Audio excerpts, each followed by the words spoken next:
दोस्तों क्या आप जानते हैं कि वेस्टिफोबिया एक ऐसा फोबिया है जिसमें इंसान को कपड़े पहनने से डर लगता है और ये फोबिया सबसे ज्यादा छोटे बच्चों में देखा जाता है। और शायद आपने भी बचपन में इस डर का सामना किया हो या कोई ऐसा बच्चा या पर्सन देखा हो। और क्या आपको पता है ऑन एन एवरेज लगभग ज्यादातर मेल्स अपनी जिंदगी के 6 महीने शेव करने में और अपनी लाइफ का 1 साल सिर्फ फीमेल्स को घूरने में ही खर्च कर देते हैं। और डू यू नो कि हमारा ब्रेन हमारे ओवरऑल बॉडी वेट का सिर्फ 2% होता है, लेकिन फिर भी हम जितनी ऑक्सीजन लेते हैं उसका 20% सिर्फ हमारे ब्रेन पर ही लग जाता है। तो दोस्तों ऐसे ही 12 अमेजिंग साइकोलॉजिकल फैक्ट्स हम आपके साथ आज शेयर करेंगे। So number 1, know the truth. Daily lifestyle में अगर आप किसी पर्सन से सच बुलवाना चाहते हैं तो बार बार उसे सच बोलने के लिए ना बोलें, क्योंकि साइकोलॉजी के अकॉर्डिंग जब भी आप किसी को सच बोलने के लिए एनकरेज करते हैं तो आप उसे डरा रहे होते हो, जिससे वो पर्सन और झूठ बोलता जाता है। इसीलिए सबसे बेस्ट तरीका है कि आप उस पर्सन की आंखों में देखते रहो, क्योंकि जब भी आप किसी से आई कांटेक्ट मेंटेन करते हैं और सामने वाला पर्सन झूठ बोल रहा होता है तो वो डरने के बजाय गिल्टी फील करने लगता है, जिससे 80% चांसेस होते हैं कि वो इंसान शर्म की वजह से आपको सच बता देगा। Your phone usage shows your personality.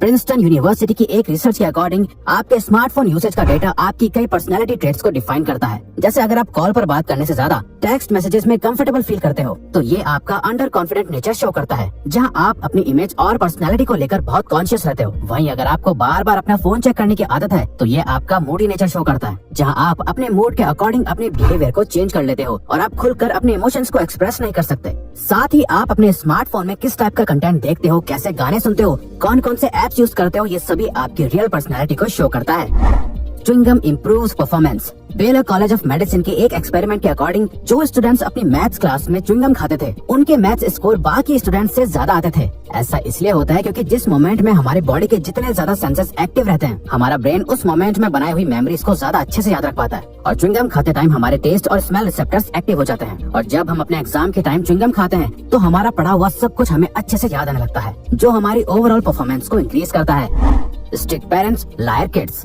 Psychotherapist Philippa Perry कहती हैं, बच्चे के झूठ बोलने की आदत पर उसके पेरेंट्स का सबसे ज्यादा हाथ होता है। इसीलिए कभी किसी बच्चे को झूठ बोलने के लिए ब्लेम नहीं करना चाहिए, क्योंकि जिनके पेरेंट्स बहुत ज्यादा स्ट्रिक्ट होते हैं देखा गया है कि उनके बच्चे सच बोलने में डरते हैं, जो उन्हें झूठ बोलने पर मजबूर करता है। और आगे जाकर वो झूठ बोलने की इतनी स्ट्रॉन्ग हैबिट डेवलप कर लेते हैं कि वो झूठ बोलने में एक्सपर्ट हो जाते हैं। और साथ ही स्ट्रिक्ट पेरेंटिंग का बच्चे की मेंटल हेल्थ पर बहुत बुरा असर भी पड़ता है और ऐसे बच्चों में डिप्रेशन के चांसेस 40% तक बढ़ जाते हैं।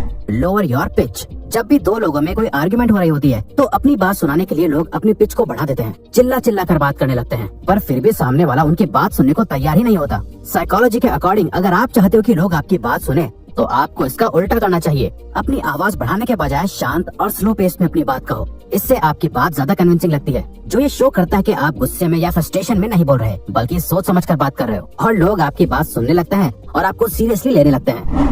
Doubt during competition.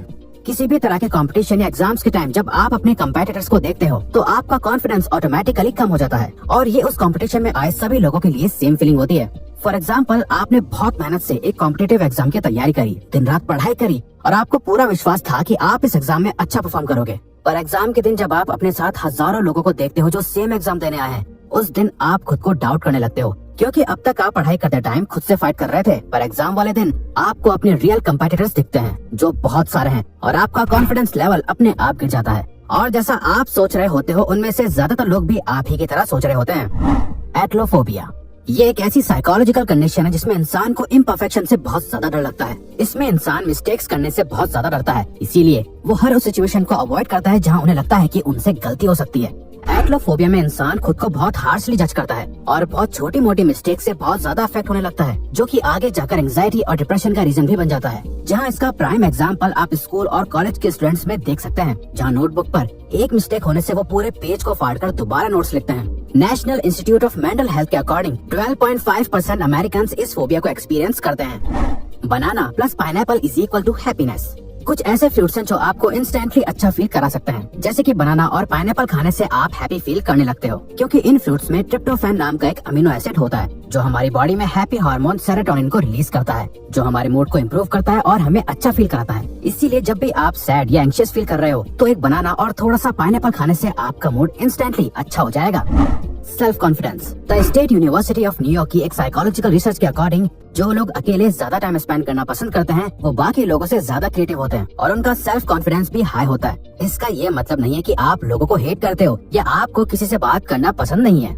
बल्कि इसका रीजन है कि अकेले रहने वाले लोगों को कभी किसी दूसरे पर्सन से इंटरेक्ट करने की जरूरत महसूस नहीं होती। वो ना ही खुद को दूसरों से कंपेयर करते हैं और ना ही किसी दूसरे से अपने थॉट्स और आइडियाज के लिए वैलिडेशन की डिमांड करते हैं। वो जितना कम लोगों के साथ टाइम स्पेंड करते हैं, उनका अपने ऊपर कॉन्फिडेंस और बढ़ता जाता है। वहीं जिन लोगों के ज्यादा दोस्त होते हैं, जो ज्यादा सोशलाइज करते हैं, ऐसे लोग ना चाहते हुए भी हमेशा खुद को और लोगों से कंपेयर करते रहते हैं, जो उन्हें सेल्फ डाउट में डालता रहता है। Afternoon naps increases your brain power. Psychology में एक टर्म है जिसे बायफेजिक स्लीप कहा जाता है, जिसमें कोई भी पर्सन अपनी स्लीप को दिन के 2 सेगमेंट्स में डिवाइड कर देता है, जहां वो रात को ज्यादा सोता है और दिन में शॉर्ट नैप्स लेता है। देखा ये गया है कि जो लोग बायफेजिक स्लीप को प्रैक्टिस करते हैं, उनका कॉग्निटिव परफॉर्मेंस यानी कि ब्रेन की क्रिएटिविटी और फोकस बहुत ज्यादा इंक्रीज हो जाता है, क्योंकि स्लीपिंग में हमारी बॉडी और माइंड को रेस्ट मिलता है। जब आप सो रहे होते हैं तो आपके ब्रेन के न्यूरॉन्स आपकी मेमोरीज अच्छे से स्टोर कर रहे होते हैं। इसीलिए दिन में 15 से 30 मिनट के लिए सोने से आपका ब्रेन रेस्ट मोड पर चला जाता है, जो रिचार्ज होकर और अच्छा और प्रोडक्टिव परफॉर्म करने लगता है। नो यू आर मैच्योर और नॉट। साइकोलॉजी के अकॉर्डिंग मैच्योरिटी की डेफिनेशन है the ability to respond to the environment, being aware of the correct time and location to behave and knowing when to act. जिसका simply मतलब होता है किसी भी सिचुएशन में अपनी टाइम और लोकेशन को ध्यान में रखते हुए अपने इमोशंस को कंट्रोल में रखकर सही तरह से एक्ट करना आपको मैच्योर बनाता है। आप कितने मैच्योर हो, ये आपकी लाइफ के छोटे छोटे मोमेंट्स में डिफाइन होता है। फॉर एग्जाम्पल, आप डेली पैसों को कैसे खर्च करते हैं, आप अपने बड़े और छोटों से किस तरह बिहेव करते हैं, आप बात करते टाइम दूसरों की ज्यादा सुनते हो और खुद कम बोलते हो, कभी अपनी रेस्पॉन्सिबिलिटीज से पीछे नहीं हटते और कभी भी अपने गुस्से को अपने ऊपर हावी नहीं होने देते। इन्हीं छोटे मोटे ट्रेड से लोग जज करते हैं कि आप कितने मैच्योर हो। Break your routine. साइकोलॉजी के अकॉर्डिंग अगर आप डेली एक फिक्स रूटीन फॉलो करते हैं तो आपका ब्रेन ऑटो पायलट मोड पर चला जाता है, जो एक ही काम डेली रिपीट मोड में करने लगता है, जिससे वो ज्यादा मेमोरीज क्रिएट नहीं कर पाता और एक फिक्स पैटर्न पर बिना सोचे समझे एक्ट करने लगता है, जो आपकी हेल्दी हैबिट्स के लिए अच्छा हो सकता है, जैसे रोज सुबह टाइम पर उठना, टाइम पर खाना खाना, रीडिंग करना, एक्सरसाइज करना। पर इसका नेगेटिव इफेक्ट ये है कि आपकी हेल्थ और नॉलेज तो इम्प्रूव होती रहेगी, पर आपके माइंड की ग्रोथ काफी स्लो हो जाएगी, जो ज्यादा मेमोरीज क्रिएट नहीं कर पाएगा और काफी डल हो जाएगा। तो इसीलिए साइकोलॉजिस्ट कहते हैं कि आपको अपनी रूटीन को ब्रेक करके न्यू एक्टिविटीज करते रहना चाहिए, या फिर इन सभी एक्टिविटीज के टाइम को शिफ्ट करते रहना चाहिए, जिससे आपके माइंड की ग्रोथ होती रहेगी। तो अगर आपको ये वीडियो अच्छी लगी तो वीडियो को लाइक और सब्सक्राइब बटन पे क्लिक करके इस चैनल को ग्रो करने में सपोर्ट करो।